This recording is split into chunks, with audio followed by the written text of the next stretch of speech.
Pacers finally break the streak. Anthony Edwards hits 10,000 career points. And Cooper Flagg really might just end up being the rookie of the year. We're going to talk about all of it, break it down in today's daily basketball recap.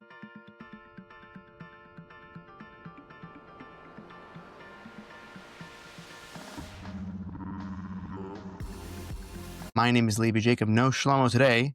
He'll be back Sunday. We're going to jump right into it. Charlotte. In Charlotte. Play the Pacers. Pacers were desperate to end a 13-game skid. They took on the Hornets. Con Knipple got his Eastern Conference Rookie of the Month pregame. And Pascal Siakam came out blazing with about 15 points in the first quarter.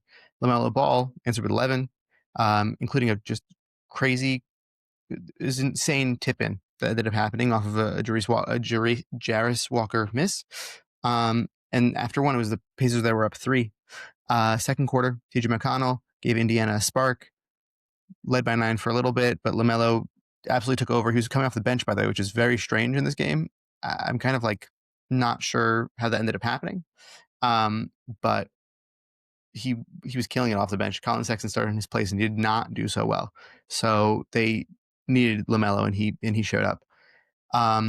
He just hit straight away a 3 and he finished at the half with 22. It was fun. It was like earlier LaMelo's career. He was like winning basketball and fun, starting the third quarter though, cut that part out. Pacers were up by 2 at the half, but starting the third quarter, it just went nuts. Brandon Miller got ejected after a technical.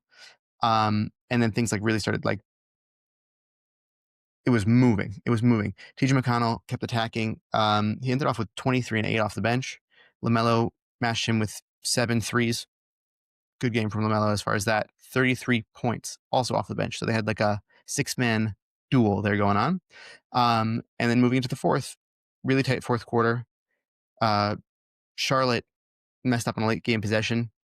I want to say Sexton tried to shoot it. He hit bottom front rim. It was a pretty bad miss. And they couldn't rebound it. Ben Shepherd ended up getting the ball, split free throws. And then LaMelo missed a clean look to tie it, unfortunately for them. Pacers snapped the losing streak.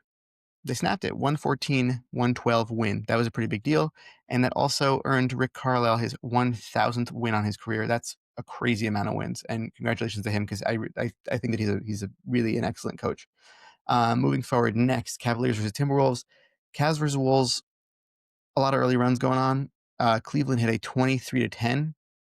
And then Minnesota caught up after that with Ant and Randall. He's averaging 31 in his last 4. That was pretty cool. In the second quarter, Jared Allen came out with intensity, really with intensity. Over the last 3 of 4, he had double-double. After this game, he had his 4th double-double in 5. He had a crazy, crazy dunk, and then he also had a steal off of Ant that led to a Mobley alley-oop after he ran the floor. But he logged it up, by the way, before halftime, which was crazy. The Cavs were 4 points moving into that locker room at half. Everything swung in the third quarter. Randall knocking a huge 3. DiVincenzo lit it up. It ended up being 19 behind a couple more Anthony Edwards 3-pointers. He was really killing in this game. And then Cleveland rallied in the fourth with Donovan Mitchell's. He was at about 30 points at that point. And Sam Merrill was he was killing in this game also. He's been really good for them all season. That cut it to 4. Jaden McDaniels responded with a crazy pull-up 3. Not what we're used to seeing him do, honestly. And the Wolves closed it at 131-122. Edwards finished with 25 and 9. And Anthony Edwards hit the 10,000 point career mark. He passed Kobe. By about a week, I want to say. He commented after the game in the locker room. He was like, man, I should have waited a week. Or maybe it was a month. I don't remember what it was. But he was like, that's disrespectful. And I was like, no, Ant, Kobe would have loved it. And you're a great player. It was awesome. It's crazy. He's very special. Next, Mavericks and Jazz. Closing the night, Dallas and Utah were very, very close down the stretch, especially in the end. Keyonte George started off aggressive. Cooper Flagg was looking really confident in this game. Actually, he's got his confidence back over the last few games. Started scoring again confidently as well. Larry Markkinen continued his hot streak. He ended up with, I think, Flagg had a great, a beautiful turnaround move, and became the 6th fastest player to reach 700 points, 200 boards, and 150 assists just 37 games. That's crazy. He's talented. He's very talented. Utah jumped ahead by 8 after the first quarter. Second quarter, Markkinen stepped in, kept scoring. Jazz went up double digits. Jam by Anthony Davis before they go into the half, just down by 3 to Utah. Third quarter, Utah pushes the lead again. Sensabaugh scores in transition. AD responds with a huge block. He's now up 8 blocks across his last 3 games.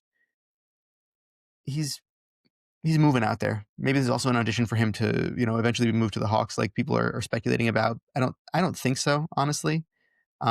He's still a very good player. I say that every single time that I talk about Anthony Davis, but I still feel that way. I think he's still very special and could absolutely help win in many situations across the league. So I would love for him to be with a winning team. I don't really see him in Atlanta, though. I don't really understand that, to be honest with you.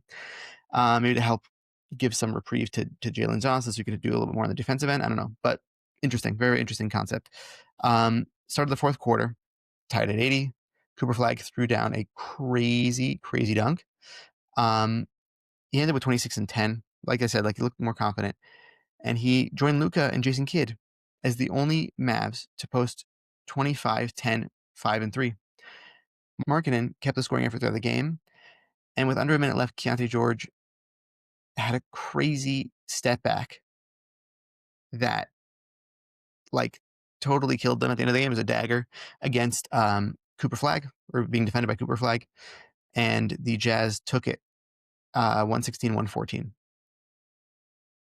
Crazy night of basketball. We didn't get the Miami game because they had flooding outside the arena. They started prepping Miami Bulls. They even started pregame routines, things like that, but they decided that it was not safe weather conditions, so they closed everything down. That'll be postponed until a later date. That was your daily basketball recap in 15 minutes or less. Please please subscribe. Wishing you all a great weekend, and we will see you Sunday.